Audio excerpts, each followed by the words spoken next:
Hello, welcome back to the Voices of the Vic podcast. I've been snubbed from the live pod this week, so I'm here talking about Jake Livermore.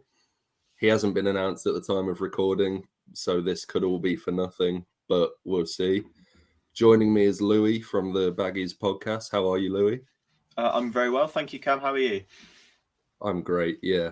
Just a full warning, I can't promise this will be the most positive podcast ever because I'm talking to a West Brom fan about Jake Livermore. But we'll give it a go. So let's get into it. Jake Livermore, 6 years at West Brom, 206 appearances. What's the feeling among the fans about him leaving? I think with Livermore, he has split opinion through practically every second of those 6 years at West Brom. I think there's some fans that you'll find who, will say nothing but good things about in terms of his personality off the pitch, his leadership, his dressing room atmosphere that he brings that he has brought to the club.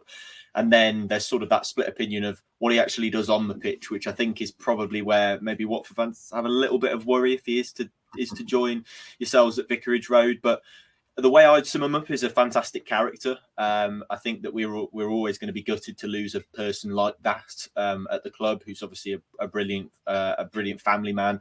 Obviously loves the club, does a lot of work with the foundation and things like that. So there's that sort of character that we've lost, which is a shame. And then there's sort of the player on the pitch that we haven't seen so much over the past year, because we've seen Carlos Corberán kind of phasing him out and bringing in different leadership models within the squad. But I think we'll miss him off the pitch. But I don't think the last couple of years really of Livermore that we haven't seen the best of him on the pitch. And I think that's probably what's led to his ultimate release from the club and why he seems to be moving to a different championship club like yourselves.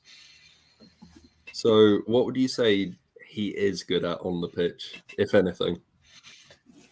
I'd say he's a real trier. He's definitely going to give you 100% every game. Definitely not going to shy away from a tackle. I'm sure you'll have seen from his yellow and red cards record that he's not one that's going to shy away from a tackle ever. So I think in terms of that, he's very good at winning the ball. He's good with organisation and stuff like that. So there are some positives on the pitch in terms of his endeavour, and he'll always give 100%, and he'll always try and win the ball back where he can. And I think if you play him in the right role, I think he can certainly get about the pitch and cause problems in that aspect of recycling possession and things like that. But yeah, I think definitely winning the ball is probably his main strength on the pitch, and I think that's definitely what we saw throughout his time at Albion, even though perhaps other aspects of his game has kind of faded. That's ticking a few boxes then, because we need a leader, we need a ball winner, and we need someone who's going to work hard. We've been lacking that for a while. What in particular could you tell me about his time under Valérien Ismaël?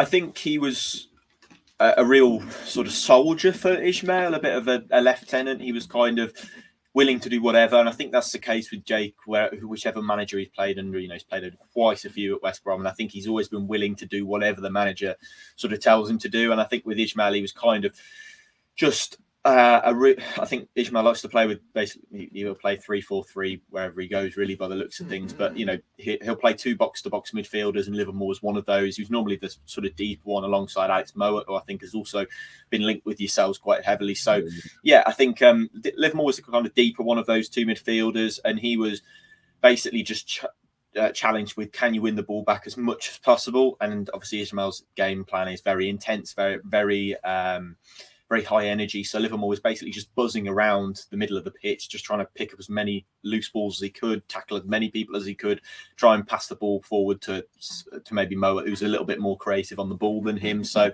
that's my kind of memory. I just remember him charging about. I remember him trying to cover a lot of ground. I think it was I wouldn't say it was the role that I'd personally say he was suited to. I think he's more suited to just basically sitting in front of the back four and just milling about, trying to win tackles. But he was basically this sort of energy in midfield where he was just buzzing around. And I think sometimes, when he's at the age that perhaps he is now, it was kind of catching up on him a little bit, where he was he was getting forward a bit, but not being able to get back quick enough. And that led to him receiving a lot of yellow cards, possibly even red cards, for just chopping people down on the counter attack when opposition players had just knocked the ball past him. So I think it wasn't perhaps the role that I would see him playing in, especially at his age now, but He was definitely Ismail's captain the whole time, basically. So he was definitely a character that Ismail liked. It was just perhaps maybe the role that he was playing in that wasn't the best suited to his ability, maybe at that age. What is it then that he's sort of lost with age? What, was he ever actually that really good midfield player, quite solid at this level? Or was he always sort of a bit, sort of not the best? I think in the Premier League, when he first joined, he definitely showed us a lot of that sort of player that we thought that we were getting when we signed him for, I think it was £10 million from Hull when we bought him. So yeah, he was a Premier League quality player for a good couple of seasons. Then we dropped down into the first season in the Championship under Darren Moore, the majority of the season under Darren Moore, and he was absolutely brilliant then. Then in the Bilic promotion season, he was absolutely fantastic. And then I think the Premier League season after that, when Big Sam came in, I think that's where we started to see a little bit of deterioration. I don't think he's ever been a fantastic ball playing midfielder. I don't think that's ever been what he's particularly good at. His passing's never been great at all. But I think as a ball winning midfielder, he was Premier League quality, when he first joined the club and for those couple of seasons. And then obviously coming up with Bilic, I think he was absolutely brilliant not just as obviously as a leader, as I've spoken about, but on the pitch in terms of his complementing Romain Sawyers, who he was alongside, who was more of a ball player. And I think that's what Livermore would do very well. If he was seated alongside a ball playing midfielder, I think he'd work fantastically, just like he did in that promotion season. But I think he's ultimately lost that bit of legs, which helps him get around the pitch. And if he's not playing alongside the right midfield partner who has got those sort of legs and box-to-box ability around him, I think he struggles to kind of keep up with the pace of the game. In the Championship, obviously, it's very hectic, and I think that's where Livermore struggled perhaps a bit when he got a bit of game time last season, and certainly under Ismail the season before. I think he struggled to keep up with the intensity of play, and it was kind of just catching, and maybe a little bit of age catching up on him. But I think when he's in the right system, as I say, he's got the right player alongside him, we've seen the best of Jake Livermore at West Brom. And yeah, ball winning wise, I don't think his abilities dwindle. We saw a bit of it last season, but it's just that hectic nature of the Championship that I think he struggled to cope with a little bit. Okay, you've mentioned his leadership quite a lot. That seems to be the best thing about him. Do you think he can have the same sort of effect if he's not playing so much? Yeah, well, I think we heard from Carlos Corberán last season. So basically, Livermore didn't play very much at all under Carlos Corberán. I think it was 2 or 3 league appearances under Corberán. Bear in mind, he was there from October to May. I think that's quite a damning reflection of maybe his ability or what Carlos Corberán wasn't looking for him on the pitch. But I think off it, we heard from Corberán the kind of influences that he had off the pitch and in the dressing room, and he was still coming to every game. He was basically a bit of a cheerleader for a lot of the Albion squad, which I think he was always on the pitch when he was getting that game time, but off the pitch, it was just a bit, nice to see that he was still involved. And I think the reception that he got when he left from the playing squad on his final game when he played against Norwich in that final home game of the season, I think it was brilliant to see everybody giving him that reception. So, I think definitely having that influence off the pitch.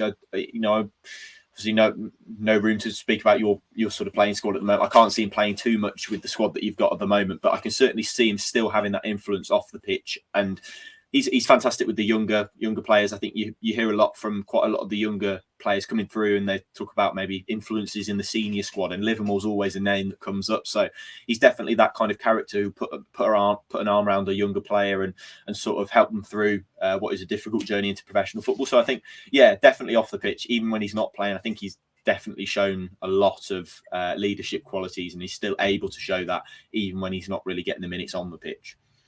Yeah, and I think he's going to have to accept that he's not going to play all that much. Like you said, he's not at his best anymore. So, yeah, I think he'll be sort of a bit part player, but Valérien Ismaël has clearly brought him in because he knows him well. Maybe he can help translate the style, and he's a bit of a leader.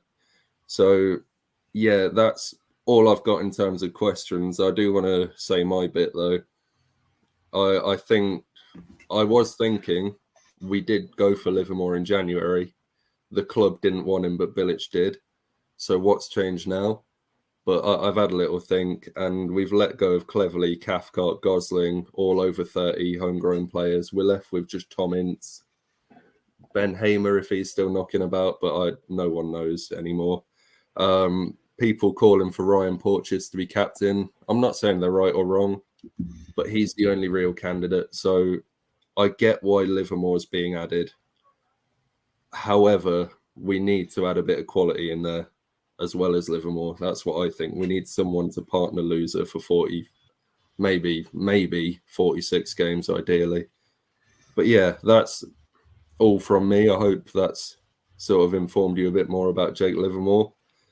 Thanks again, Louis. Good luck for the season, but maybe not too much luck. And goodbye.